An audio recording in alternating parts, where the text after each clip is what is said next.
Hi, it is Sunday, August the 2nd, and we are definitely making progress as we move toward the point in time when we've got the pandemic behind us.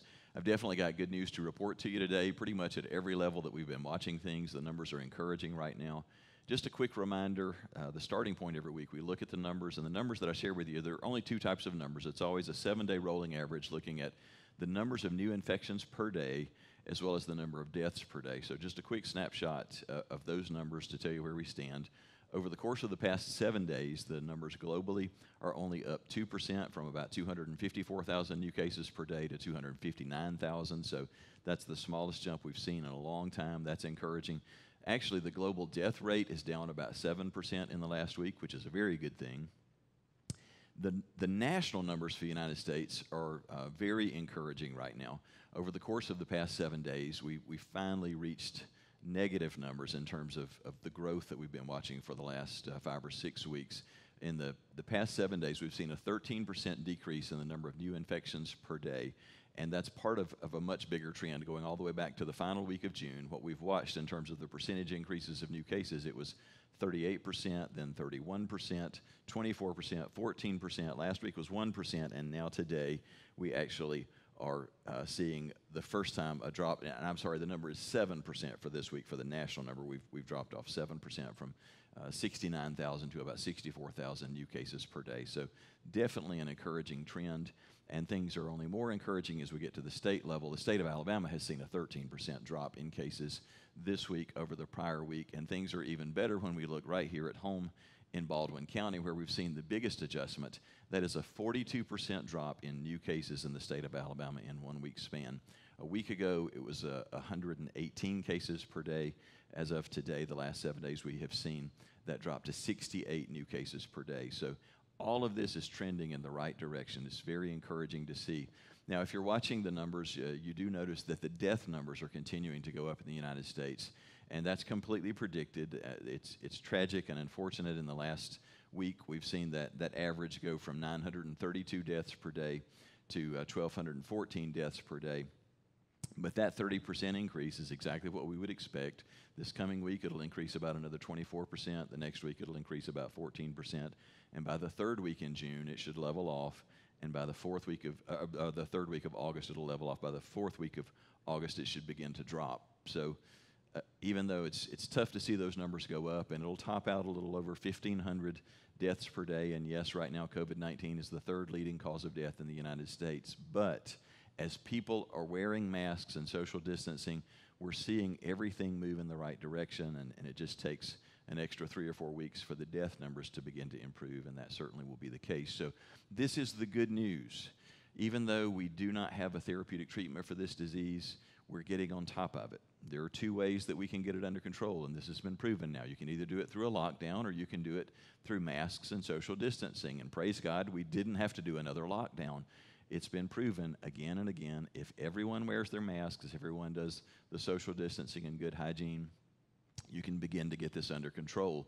This doesn't mean that we back off or ease off. It's just encouragement to stay the course, to continue doing for the next several months what we've done for the past few weeks that have begun to reverse the trends within the numbers.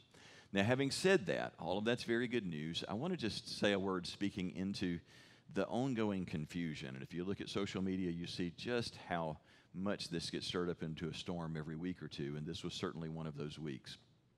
The reason that I do these updates every week is quite simply because it seems that so many of the sources of information right now tend to get sucked into the trap of trying to present things to point people in one direction or another politically. And I don't care in the least where you land politically. I have zero interest in influencing your vote. I don't even know who I'm going to vote for in November, so I'm surely not interested in trying to influence your vote.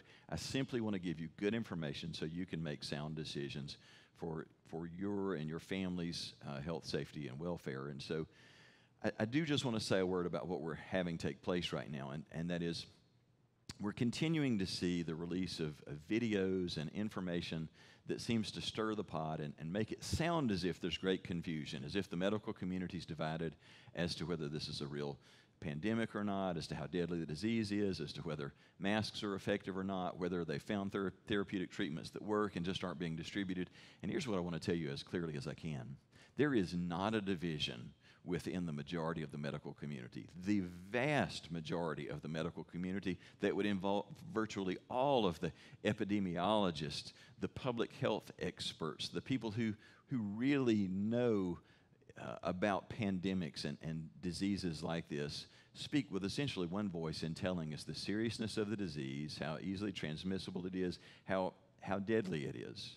They're not confused about this. They're not confused about how effective masks are. I mean, we could just go on and on as to the proofs of these things. But we have foolishness like this video that was released at the beginning of this week that was America's Frontline Doctors, which is not unlike some other videos that have been released in the past that are supposed to convince us that the medical community is actually divided on this, that's supposed to convince us that there's really an effective treatment that's just being withheld from us. And I want to tell you, first of all, it's bogus information, and secondly, you need to recognize things for what they are. This was a political message that was produced by a political super PAC. Now, I've avoided being political in doing these videos, but I'm going to tell you this bluntly. If I'm honest, personally, I am and always have been a conservative politically. I'm not speaking from a political perspective today, but if I were, I would be speaking as a conservative. And here's the hard thing I have to tell you today. Conservatives are the ones who have been so paranoid about we can't trust what the media is telling us because that media, they're so liberal, they're going to give us bad, false information. I understand as a conservative that there is a liberal bias among much of the mainstream media, just as there is a conservative bias among the alternative media like Fox and others. There's a bias in the media. If they're talking about political issues, expect there to be a bias in one direction or the other. But even though there's political bias, we have to understand that both sides are able to report accurately on the facts of what's going on in the world. If there's been a tornado to hit a city, we don't have to distrust CNN or Fox when they tell us a tornado blew through. They can still report the facts and get it right. If there was a fire that destroyed 3 businesses on Main Street, the liberal media and the conservative media can report that and get it right. And when there's a pandemic, the media can actually present solid information. So don't be paranoid. We've been so brainwashed to be paranoid about what the liberal media is going to tell us. It's not the media that's driving this story. It's health experts. It's research scientists who are driving this. And garbage like this video that was produced this week, which is taking people who are not experts in any of these fields. Some of them are doing well to hold on to just MD credentials, and they are being pushed forward. These are political activists who've demonstrated where they stand for months, who have a political agenda, and they're pushed forward in this false attempt at giving us information through this summit, which wasn't a summit. It was Breitbart Media creating something that looked like a news conference when they just pulled together a handful of political activists who happen to be physicians who aren't experts at all in the field to present a lot of false information. We've got to begin to use some common sense at looking at these things. It's not a confusing situation if you just do a little bit of homework on this. In fact, we could learn a good lesson from the sports world. When you think about professional sports, Major League Baseball, the NBA, the NFL, as well as college sports, you look at the big schools where we're talking about incredible sums of money that hinge every year on them being able to play football, or in all of these professional sports, how many tens of millions of dollars for every team, for every owner, hinge on every month of them being able to play. You can rest assured that the owners of these teams and that the presidents, athletic directors, and coaches of these college teams are not being sucked into some conspiracy theory, believing a bunch of lies, and calling off all of these games, costing collectively billions of dollars by canceling these games. Rest assured, these are shrewd, smart businessmen and women, and the only way that they cancel games, I mean, the Major League Baseball, they have canceled more than 100 games for every team this year. That's cost them incredible amounts of money. They didn't do this based on a whim or some conspiracy. They did this because there was no alternative in the face of a true deadly pandemic. Now, the point in me telling you this is not to frighten you, but it is to simply point out that the message is being altered. The facts and information are being altered, and tragically, I hate to say this as a conservative, but it's being skewed by the conservatives. We're the ones creating all the conspiracy theories. We're the ones stirring the pot and muddying the water with all of this false information. We need to stop listening to politically driven messages and simply follow the facts, follow the science, follow the numbers. They tell us what's going on, and there's encouraging news behind all of that.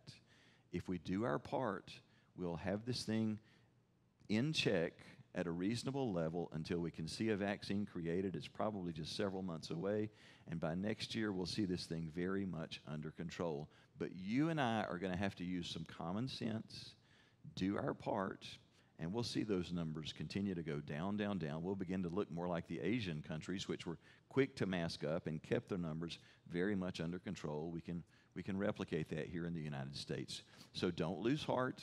Don't be confused by the crazy messages that are out there. Don't let the next video suck you in.